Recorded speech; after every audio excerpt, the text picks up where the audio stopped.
Muchas gracias por acompañarnos.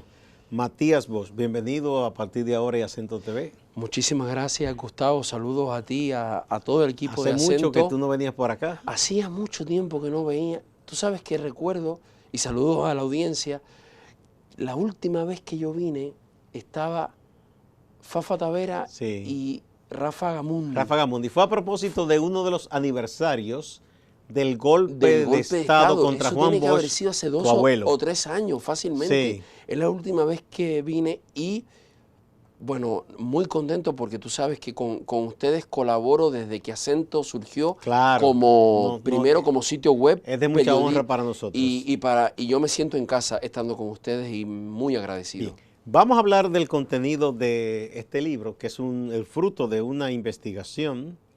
La encabezaste tú y Iron Fernández Gil, del negocio seguro a la seguridad social. Primero, ¿por qué del título? El título porque queríamos dejar resaltado que hay algo de lo cual o lo que tenemos que superarlo y pasar a otra cosa. En República Dominicana, a finales de los 80, principios de los 90 y durante buena parte de los 90, estuvo discutiendo en diferentes esferas, incluyendo la gubernamental, la sociedad civil, cómo pasar de prácticamente la desprotección absoluta de la gran mayoría de la población, salvo aquella que tenía acceso a las igualas médicas o al sistema. Era una proporción ínfima de la sociedad. Y el sistema de pensiones cubierto por el gobierno, el sistema estatal, gubernamental más bien, cómo se construía un sistema de protección social. Y en el curso de los acontecimientos, aterrizaron en República Dominicana, como en varios países, las recetas del Banco Mundial, fundamentalmente, en primer lugar del Banco Mundial y luego de otras agencias, FMI, etcétera, y la visión de los banqueros que fueron a Chile y, como dice en la Biblia, y vieron que era bueno. El modelo de la GRS y de la AFP, claro, que con el sentido contrario al de la Biblia, o sea, con un sentido que ha sido negativo para los seres humanos. Bueno, depende para quién era bueno. Que era bueno para el lucro financiero. Y se estructuró, como en todo país donde esto pasó, luego un aparato de especialistas, de técnicos, y hubo un gran trabajo para darle a esto una favorabilidad en la opinión pública. A la gente se le convenció, como en Chile, como en todos los países, que se iban a pensionar con el 100% de su dinero, la famosa libretica, que la gente iba a ser dueña de su dinero, que los servicios públicos iban a estar ahora financiados, que ahora todo el mundo iba a tener garantizada su salud. Se armó todo un discurso que fue muy trabajado y finalmente se construyó este sistema. Que no fuimos nosotros, fíjate, una personalidad política del país que lo ha contado públicamente, que en el Palacio Nacional, en una reunión, cuando los grandes empresarios favorecidos con este modelo se reunieron en su fase de arranque, le preguntaron, ¿y qué opinión usted tiene? Y él les dijo, bueno, miren, lo que yo creo de verdad, porque él había estado callado, es que yo creo que aquí no va a empezar un sistema de seguridad social, sino un negocio seguro. Y afortunadamente están las publicaciones, porque hubo muchas instancias de debate en esa época, y nosotros investigamos en los debates de la época. Así que lo que nosotros queremos resaltar es que, yendo no solo a lo que en esa época ya se previó, viendo lo que ya ocurría en Chile, en Colombia, en Estados Unidos, en México, y a los especialistas críticos de ese tipo de propuestas, sino confirmados con los datos de todos estos años, que lo que tenemos es un negocio seguro, pero queremos decir, no solo hay que denunciar lo que es ahí, sino que hay que pasar a una verdadera seguridad social, que fue el proyecto original y que es lo que este pueblo y la sociedad dominicana necesitan. Un auténtico sistema que proteja la salud, las pensiones, la seguridad en el trabajo y el derecho humano a la protección social que está en la Constitución, Matías, además. Recuerdo muy bien, era entonces reportero de economía Claro, tú viviste todo eso. y esos debates. De hecho, yo fui a Colombia, porque fui un grupo de periodistas invitados para ver el proceso allá. Claro. Y en Colombia nos dijeron muchas personas lo que estaba bien, lo que estaba mal. Colombia hizo un híbrido. Colombia hizo un No híbrido. era el sistema chileno, que casi dejaba todo totalmente en manos de privadas, ni eran otros sistemas que se iban más a los estatales. Hicieron una especie de híbrido y esas cosas. Sí. ¿Ven? El caso es que lo que en esos momentos se discutía, ya estaba la primera administración del presidente Fernández, recuerdo, Sí. era que decían, bueno, hemos tenido, es verdad, en la ley, seguridad social, pero en los hechos, mucha gente llega a la edad de retiro y no aparece dinero. Una, o porque habían desfalcado el IDSS, otra, así mismo, porque por el desorden se perdían los expedientes, y ahí tenemos los casos de los cortadores de caña, así que aunque mismo. se le contaban aún del mísero salario, luego su historial no aparecía. Tal cual. Cosas como esa. Tal cual. Y otra que eran, bueno, que tenían que esperar una pensión si el presidente de turno a alguien mediaba y como si fuera un favor le daba la pensión. Sí. Incluso profesionales de servicio del Estado con cierto nivel de garantía, como los profesores, era muy poco lo que cobraban. Entonces se decía, esto hay que reformarlo. Ahí todo el mundo contesta, había que tener una reforma. Claro. Luego, lo que se prometía era, primero, un plan de retiro confiable, cada quien era dueño de su plan, aportaba, y en la parte de salud, acceso a todos los servicios, comenzando por la atención primaria, que todavía no arranca. Eran las cosas que Ni se va a prometían. arrancar, Gustavo. Ni Bueno, va a arrancar. era lo que se decía. Luego de todo este tiempo, porque hubo muchos entuertos para comenzar, ¿cuál es el balance según esta investigación? Fíjate, yo creo que es muy bueno y que personas como tú son portadores de la memoria de cómo esto se... Porque esto realmente, un sistema de seguridad social es un asunto muy sofisticado, muy sofisticado.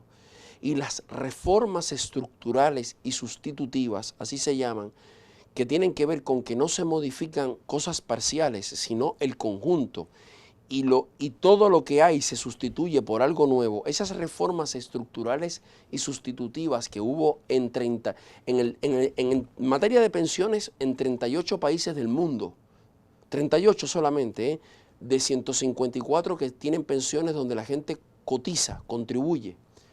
Se impuso este modelo, hablando del tema de pensiones. Este modelo de reformas integrales y sustitutivas que se hicieron en varios países se basaron en las premisas, en el caso de pensiones y en el caso de salud, premisas básicas. El Estado es corrupto e ineficiente. También se decía otra cosa, recuerdo, perdón Matías, Sí. en ese tiempo, que el sistema basado en la solidaridad no se sustentaba porque las poblaciones primero estaban envejeciendo y las familias ya no tenían tantos hijos que iban a integrarse a la PEA y no había un sustento a largo plazo. Ahí. Hubo un discurso destructivo sobre lo público. Todo lo público es ineficiente, ineficaz, corrupto.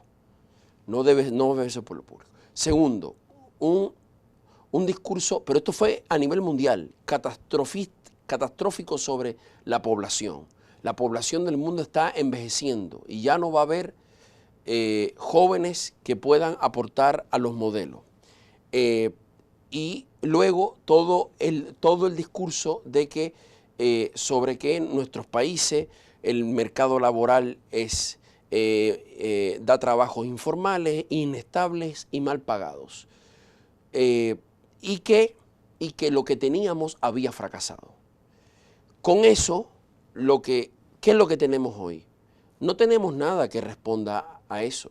No tenemos nada que responda Lo que había fracasado no es del todo falso, ¿no? Porque es un desastre lo que teníamos. Pero, de seguridad social. Sí, pero es que no teníamos un sistema de seguridad social. O sea, no puede haber fracasado lo que no existía. Había un simulacro, una pantomima, un nombre, una etiqueta. ¿sí? Es como decir que nosotros tenemos un sistema de transporte público. Nosotros no tenemos un sistema de transporte público, tenemos un sistema de transporte. Después vayamos a ver qué es, pero no un sistema de transporte público. Entonces, mucho menos organizado. Entonces, lo que tenemos es que terminó sucediendo con sus variaciones, lo mismo que en Chile, lo mismo que en Colombia y que en Estados Unidos, por cierto. Un país que gasta un dineral en salud, nosotros estamos gastando por encima del 6% del PIB en salud. O sea, nosotros estamos por encima de la meta en la que se comprometieron los estados frente a la OMS, el 6% del PIB. Nosotros hablamos de 4% para la educación, 6% para la salud. ¿Pero cómo? Bueno, sobre la base de pagar 5 veces por la salud. Pagamos por servicios públicos que han sido condenados al deterioro y a un Estado que se limita a dar salud pobre para pobres para aquel que no pueda pagar. Quitarle al Estado el rol de garante de derechos. Entonces, pagamos con nuestros impuestos servicios públicos y un Ministerio de Salud con servicios cada vez más precarios y que da menos garantías a la gente. Con nuestros propios impuestos pagamos un seguro subsidiado que debería financiar centros públicos y no lo hace, porque es salud pobre para pobres y se financia con una miseria, con las migajas que caen de la mesa. Tercero, los que tenemos un trabajo formal, entonces estamos obligados por ley a hacernos parte de un régimen contributivo, que no es de seguro de salud, que eso es algo que hay que insistirle a la gente. Son administradoras de riesgos de salud. Nosotros no somos sujetos de derecho, somos portadores de riesgo. Y en base a nuestro riesgo se nos da un catálogo, según nuestro género, según nuestro nivel de ingreso, según nuestra edad, según nuestros padecimientos, nuestro grado o no de enfermedad. Nuestro derecho queda convertido en un paquete, en un combo, como si fuera McDonald's. Tercero. Cuarto, si nos quedan ingresos, entonces tenemos que comprar un plan complementario, porque además el plan básico, que es el que está en la ley, terminó convertido en un plan de servicios de salud que no es el plan básico. Entonces tenemos que comprar un plan complementario. Y como esas 4 cosas todavía no nos cubren, entonces terminamos en los famosos copagos y en las famosas diferencias. Pagamos 5 veces por la salud y tenemos más de 200.000 millones. Bueno, puntualizar que cuando tú hablas que se gasta aquí en República Dominicana el 6% del PIB, no quiere decir que el Estado invierta eso en salud. No. Es un costo de todos. Es un costo de todos porque la lógica de este modelo es que el Estado se retire de su responsabilidad. Hay que leer el artículo 61 de la Constitución. Empieza maravilloso diciendo que todos tenemos derecho a la salud integral. A la salud integral, que empieza por cómo nos nutrimos, cuál es el agua que consumimos, en qué ambiente vivimos, todo eso es salud integral. De hecho, eso debería incluir lo preventivo. Lo preventivo, la promoción educativo de la salud, la educación en salud, todo eso. Pero termina diciendo que el Estado está para darle medicamentos y atención a quien no la pueda pagar. O sea, el propio artículo termina diciendo esa frase tan bonita, pero reduciendo el Estado a un salvavidas para los más pobres, que en el caso dominicano,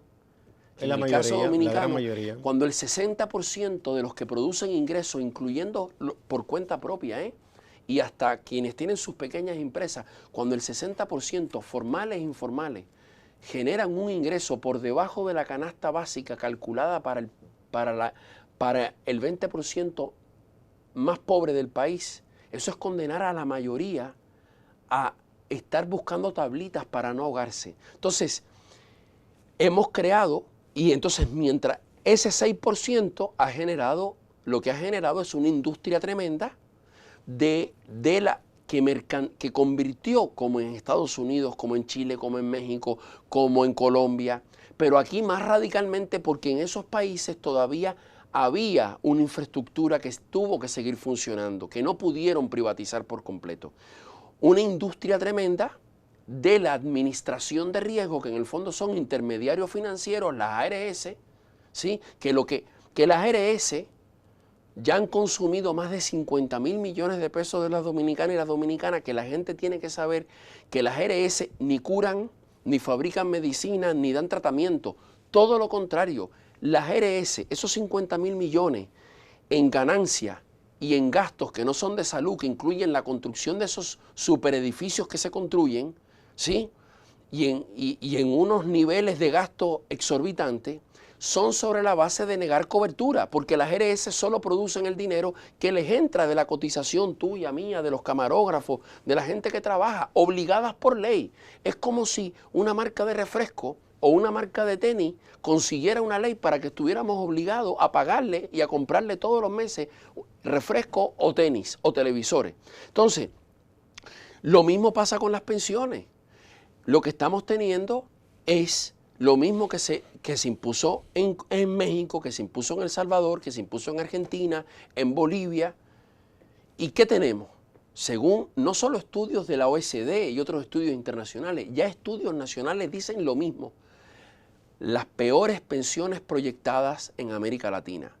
Hemos sabido por la prensa que prácticamente la mitad de las pensiones por discapacidad y por sobrevivencia terminan negadas. Porque la gente piensa que la pensión es para cuando yo me jubile y cuando yo esté viejito. Las pensiones están pensadas para sustituir el ingreso de la persona que provee su hogar cuando ese ingreso ya no esté. Eso puede pasar cuando usted ya no esté en edad de trabajar, pero puede pasar por un accidente, por una discapacidad, sí, por una enfermedad o por el fallecimiento. Y eso le puede pasar a una persona que tiene 30 años y tiene hijos, como a alguien que tiene 70. Entonces, ya sabemos que esas pensiones, alrededor de la mitad, las FP las niegan.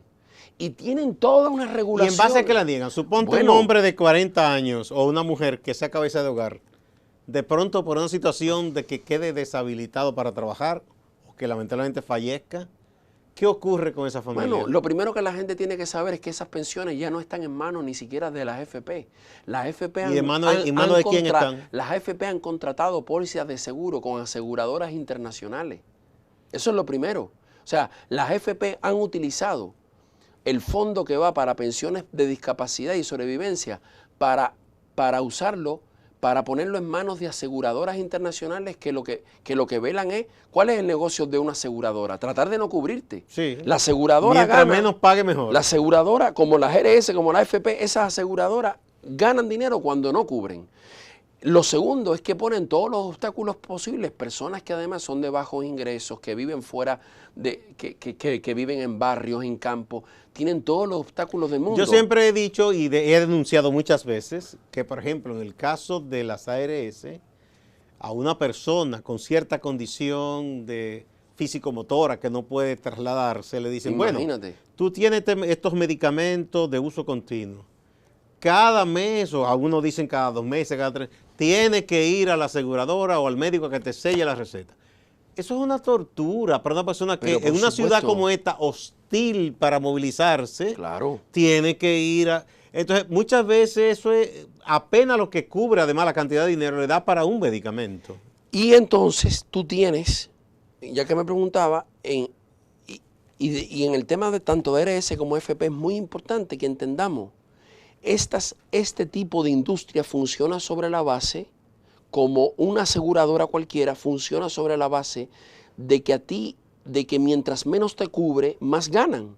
Y son entidades con fines de lucro, salvo Senasa, y todas tienen que fines de lucro. Ahí para atender los casos, atender entre comillas, buscan cualquier argucia para evitar pagar. Claro, tienen los famosos estructuras de auditores médicos. Sí. Mis respetos para ellos, porque en realidad son profesionales de la salud que han encontrado ahí una posibilidad de trabajo. Ellos no son los causantes ni eso los que vimos en el documental diseñadores. Psico de Michael Moore se está dando. Los auditores médicos son profesionales de la salud que uno no tiene nada en contra de ellos ni de ellas. Son víctimas al final de este sistema, que los contratan, Matías, para encontrar las famosas glosas que que la ARS puede dejar de cubrirle a la persona, porque esa es la clave de su ganancia. A ver si después me da un momentico para explicarte el tema de las AFP. Sí, bueno, vamos a una primera pausa. Cuando retornemos, vamos a esa parte de la AFP antes de que pasemos a la parte internacional. Por supuesto. Sí, vamos a la pausa.